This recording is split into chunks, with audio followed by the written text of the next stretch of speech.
Praise the Lord, friends. Today we are looking at the 10th and final commandment. It is amazing how time flies.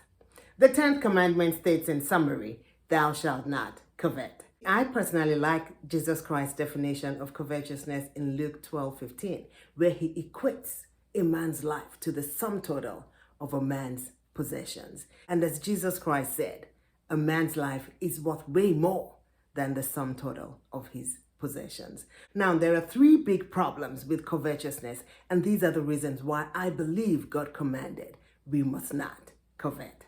One, covetousness is truly a gateway sin. You see, covetousness never ends with covetousness. Covetousness leads to bigger and bigger and bigger sins. When we look at the story of Ahab and Naboth's vineyard, we find that Ahab wanted the vineyard. Naboth did not want to give up his inheritance. Ahab tells his queen, his wife concocts a big old story. At the end of the day, there's lying. There are false witnesses and there is murder.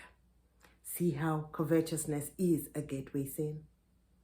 Two, covetousness turns our hearts away from God. When we look at the story of Naaman and Gehazi, we see a good example of this. See, Gehazi had been a servant of Elisha for so long. He had seen the miracles that God had done through Elisha. He knew that there was a God and that God could do all things. Yet when covetousness came in, Gehazi forgot all about God. His heart was turned towards the things that he wanted to possess, even as he ran towards Naaman. At the end of the day, Naaman's leprosy became his. All of his lying and concocting got him nothing.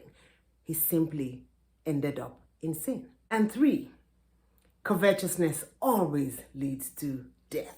When we think about the story of the rich man in the Bible, even the parable that Jesus gave, we find that the rich man thought he was all that. He was all done, life was good for him. He simply needed to increase his space so he could gather more and just enjoy himself till the end. Well, that very day, his life was required of him and he died what was left of him.